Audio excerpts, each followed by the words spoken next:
Hello my sweeties and welcome back to my channel. If you don't already know me, my name is Celise and thank you for joining my spooky little family. In today's video, we are going to be talking about some disturbing horror thrillers you may have missed. Let's get into the video.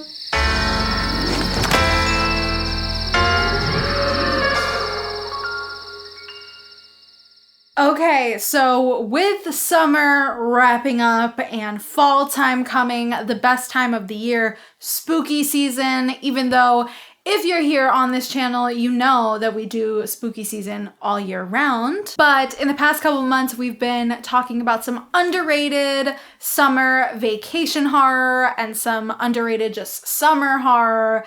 And now I think it's time that we take that turn and we get into the darker films. So today I have curated a list of disturbing horror movies and thrillers that you definitely need to prioritize. Some of these on the list today are some more recent releases that I personally feel like they're just not receiving enough love.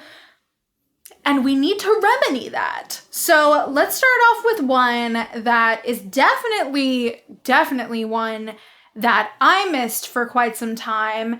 And that is Sangre from 1989, directed by Alejandro Jodorowsky. A former circus artist escapes from a mental hospital to rejoin his mother, the leader of a strange religious cult, and is forced to enact brutal murders in her name. Okay, so I have to start right off the bat. This is a very bizarre, very bizarre movie. This one is very rich in terms of its weirdness, and it's very like artsy, I would say. This is one that I think if you don't like a film that is going to challenge you and be a little bit confusing, kind of this journey that's like, ooh, then you may not like this one. Obviously, before watching any of these films, I have told you that they are disturbing. So make sure you do your research and all of that in terms of trigger warnings. This one has a lot going on. But what really gripped me into Sangre is that this is a very sad, very depressing, bleak story about a son and his mother and their relationship. And for anyone that has any parental issues, I think it will speak to you. It is kind of gross and it's very much not a feel-good movie. I would say that this is one of the probably most depressing on here. At least it was for me. But the storytelling in general, I think, is really good. The director is very interesting. I love the way he kind of frames his shots. There's a lot of really cool shots in this movie. And there's just a lot of beautiful costume design. There's a lot of beauty in this movie that is kind of horrific. So I really couldn't recommend it enough. And now at number 7, we are getting to one of the films that kind of helped get me into disturbing cinema, and that is Cinderella from 2006, directed by Bong Man-dae. With a renowned plastic surgeon for a mother, Hyun-soo is always surrounded by girls in line for beauty consultations. But her happiness comes to an end as her friends who have received facial surgery from her mother start to commit mysterious suicides by cutting out their faces. This movie definitely today is probably a bit cheesy in terms of its scares because it did release in 2006, so a lot of the scares do feel a bit dated, but I did rewatch this one recently for this list, and I can confirm that I do think that this film is very effective. It was very effective for me when I was younger watching it, and I think it still holds up in that regard. The story is very interesting. The whole plastic surgery thing to me is very interesting as well, and I just like what they do with it. Of course, this one also has kind of like the mommy parental issues too. So the whole thing is very interesting. And I just really like this movie. This movie weirdly has kind of become comforting. I don't know, there's something about it. But I do have to warn you guys This film has not gotten a remaster. I so wish that it would get a remaster because I had to really look to find this movie, and unfortunately all the copies that I did find were not good. I literally have no idea how I watched this back when I was younger because like it was hard to see. I'm really hoping one day we'll get like a Cinderella remaster from Vinegar Syndrome or something. If you've wanted to see a horror movie that's kind of about the horrors of plastic surgery, I think this is a really good one to check out. Ooh, and now I am very, very, very excited to talk about this movie. I actually just watched this the other day. At number 6, we have Amelia's Children from 2023, directed by Gabriel Ambrantes. When Edward's search for his biological family leads him and his girlfriend Riley to a magnificent villa high in the mountains of northern Portugal, he is full of excitement at meeting his long-lost mother and twin brother. Finally, he will discover who he is and where he comes from. But nothing is as it seems, and Edward will soon learn that he is linked to them by a monstrous secret. Okay, so I actually watched this film simply because it starred Bridget Lundy-Payne, and I also heard that this was a horror film from Portugal, so I really wanted to see that because I don't think I've seen many horror films from Portugal. Now, with the poster of this film and the trailer that I watched, I wasn't really sure what I was getting myself into, and I didn't really know if this was going to be a serious or unserious movie, and I definitely didn't think it would have any disturbing elements because it kind of seemed like it was this almost like ghost movie to me, but then when watching it, it was something completely different.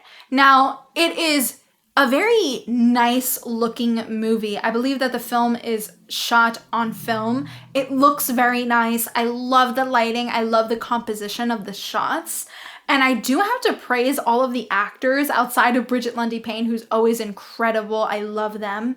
But everybody else that I've never seen before, all like new faces to me, were also amazing. Specifically, the woman who plays Amelia and the older Amelia. I thought like she just was on it. She was great. Now, this film, when you begin watching it, it doesn't feel like it is going to be this like disturbing thing. And then there's some disturbing things that unravel, and certainly a shot that I'm not going to forget that was very icky. Of course, do your research.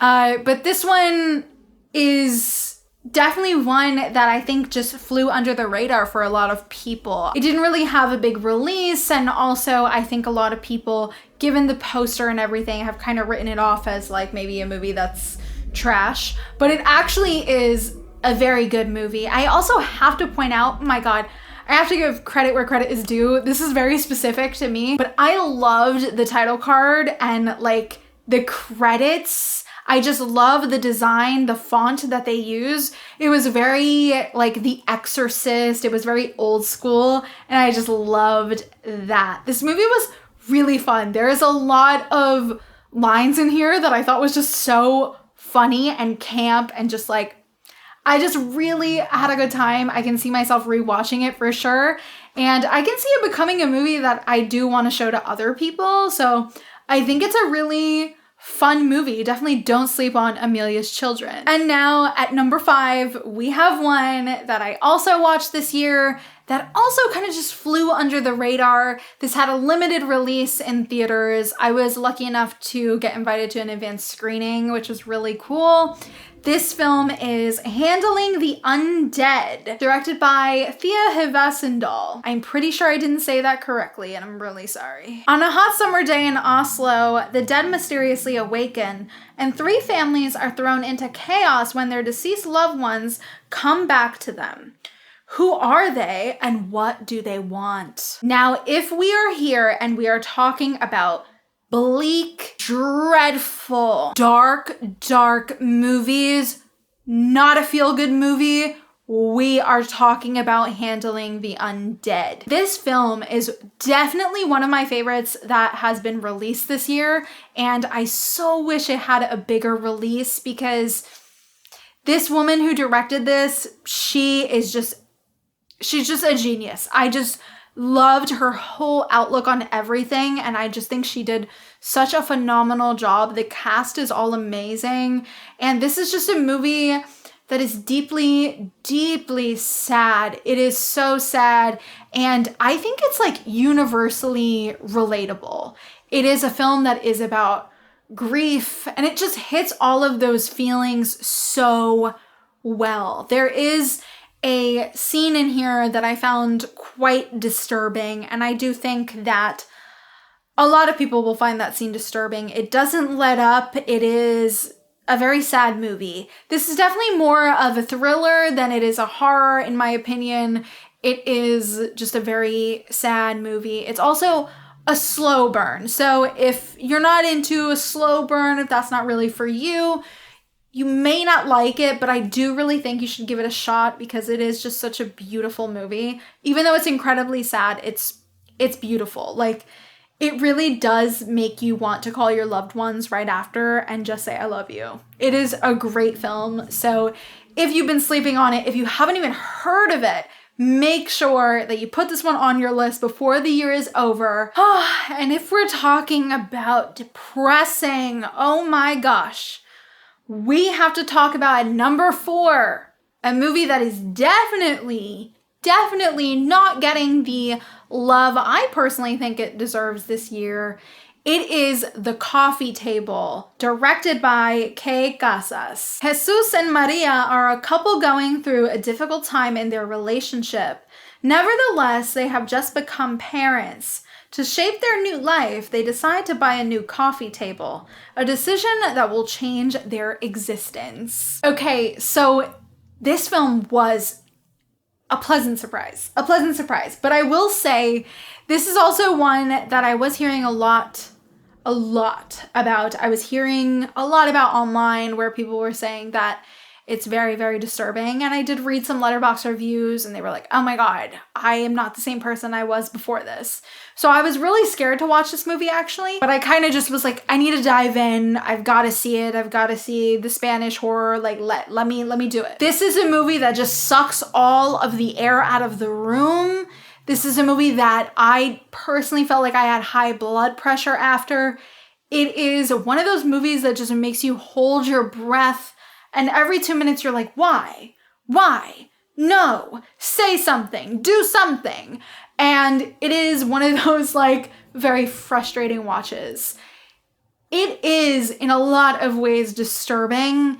There is something that happens, of course, I will not tell you, that is just horrific. And just, it's a movie that sticks with you. It for me really just, it went there and it really just nailed it. It nailed exactly what it wanted the audience to feel. There is a lot of kind of like this dark comedy to it, and that can be a little bit jarring for some people. I think ultimately the whole thing really works, and it's just a phenomenal movie. I love it. It's definitely going to be in my top of this year as well. And also, if you've seen the movie, that coffee table was absolutely horrendous. Like, be so serious. Okay, so now at number 3, I was contemplating whether or not I should add this film onto today's list because I do know a lot of horror fans already know this movie, but there are like a good majority that I have met that haven't seen this movie or have put it off because they think it is an action movie. And I think that's very interesting. I get why they could think it's an action movie given the poster. And I guess also the trailer does give that vibe. So I do apologize if this is one that you guys already know. But for my baddies who have never heard of it, at number 3, we have Oldboy from 2003, directed by the icon Park Chan-wook. With no clue how he came to be imprisoned, drugged and tortured for 15 years, a desperate man seeks revenge on his captors. Okay, this film stars one of my favorite actors ever, Choi Min-sik. This is like the role. This is the role of his career, and he is absolutely incredible. I actually just like fell in love with his technique and just the way he approaches characters after this movie. He's incredible, but overall, this movie is incredible for so many reasons. The storytelling is so good. It is just, you just eat it right up. Like it is so good, unmatched, honestly. The direction is really nice as well. And there is incredible sequences. Some of the fight choreography in this movie has stuck with me. I am a sucker for a good fight scene. I love fight choreography. It's something that I studied in college. I love fight scenes. I'm a stage combat girly. This movie has everything you would want. It's got the action-packed scenes. It's got really great shots. It's got like the tension. It's got everything. This is, to me, a perfect movie. This is one of Park Chan-wook's best. And I think he's an incredible director. So if you haven't seen this film, you definitely want to prioritize it. If you've seen things like I Saw the Devil, which also has Choi Min-sik, then you would definitely enjoy Oldboy. Also, I'm not gonna lie to you guys, if you haven't seen this movie, the twist is gag-worthy. And I have to tell you that I wanted to put the movie out of my memory for a while. I just blocked out that I watched it because I was that disgusted with what the twist is. And honestly, you do not see that twist coming. My goodness, it is so well executed. And now, on a little bit of a lighter note, at number 2, this is a film that I watched this year as well that I think has kind of flew under the radar and a lot of people are not talking about it. It is Good Boy.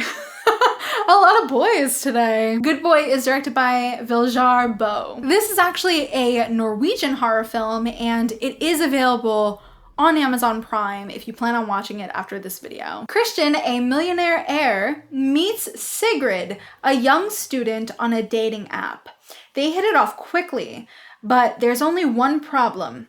Christian lives with Frank, a man who dresses up and constantly acts like a dog. So immediately when I read the synopsis for this, I did think of that show. I don't know if anyone remembers this show with Elijah Wood. I think it was called Frank. Oh my God, bro. Oh, hell no, man. What the fuck? It was like him and a dog. I don't know. It was a very weird show that a lot of people liked, but at the time I just like couldn't get into it. So it really reminded me of that. So I was like, I don't know if I'm gonna like this. I don't know if it's gonna be my jam. Like, people are saying it's like very, very uncomfortable. Like, I don't know. Put it on. This is a very short film and it is right to it. Right to it. It starts and it moves and that I love. It was the perfect amount of time and it is so true that this film is very uncomfortable. From the beginning of the movie, you're kind of starting to get kind of who Christian is and you're like, okay, I don't really know. And you're kind of shown this side of him that you're like, oh, okay, so he's a little bit quirky, a little bit weird. Things get very, very strange and very sinister very quickly with this movie. And I kind of love that. They use the time that they have very well. It doesn't drag. We kind of get right to it. This is a film that is not very gory. It really just leans into this uncomfortable feeling and just having a lot of anxiety. It's a very tense movie from start to finish, I would say. But it is incredibly effective. The last shot really grosses you out. It really makes you think, oh my God, is that what happened? And you start to question yourself. But the acting is incredible from everyone all around. It's a very small cast, a very intimate little production, kind of all shot for the most part in one location. So you guys know me, I love a small intimate film. And now baddies, I am very, very excited to talk about number 1 with you. This is one that I watched last year that I didn't really talk about, I don't think, on the channel. And it had been on my radar for a while. I've been really wanting to see the movie, but it wasn't available here yet. So I'm really, really happy that I watched it because I finally get to talk about it in the perfect video. At number 1, we have Sick of Myself from 2022, directed by Christopher Borgli. Signe and Thomas are in an unhealthy competitive relationship that takes a vicious turn when Thomas suddenly breaks through as a contemporary artist. In response, Signe makes a desperate attempt to regain her status by creating a new persona hell-bent on attracting attention and sympathy. Okay, this film, it's at my number 1 for a reason. Incredible. Absolutely incredible. This is also one that I would definitely say is a bit more of a drama thriller than it is a horror film. This is very disturbing in a very real way. It is horrific in a very real way. We're dealing with very narcissistic, almost sociopathic people in this very toxic relationship. And the whole thing kind of just makes you feel disgusting. And our main character is incredibly unlikable. So already we're just like, we're following her in her journey, but we absolutely hate her. And it's just like, there's no way you could feel bad for her because she just ultimately puts herself in this position. And it's just gross. It's just one of those movies that's absolutely gross. Like, these are not people you want to be around. Signe is not someone I would ever want in my company. This film is incredibly effective. Like I said in my Letterboxd review, Signe is the ultimate doxia. Like, whoo, we don't like her. We do not invite that girl to the function. It's a feel-bad movie. If there's anything in today's video, it is that all of these almost exclusively are feel-bad movies. But you know what, baddies? There will be a day that you are ready for at least one of them. There's a lot on today's list, but the majority of these films are disturbing in a more realistic, horrific way outside of Sangre, which is something that is very artsy and kind of abstract. I myself am still going through my disturbing cinema journey, and I'm not too sure yet all of the things I can handle, so I haven't really delved too deep into those really more extreme films. But I think this is a great starting point where this is kind of just like really feel bad movies that can kind of maybe prep you if you're trying to get into something a little bit more intense. I think for a little while on the channel, I'm going to be focusing a bit more on disturbing horror films. It's something I've been wanting to do. I'm just very slow and like to take my time with getting into these movies. I know my boundaries and I know my limits, and so I'm just taking my time and trying to see when I'm ready to watch certain films.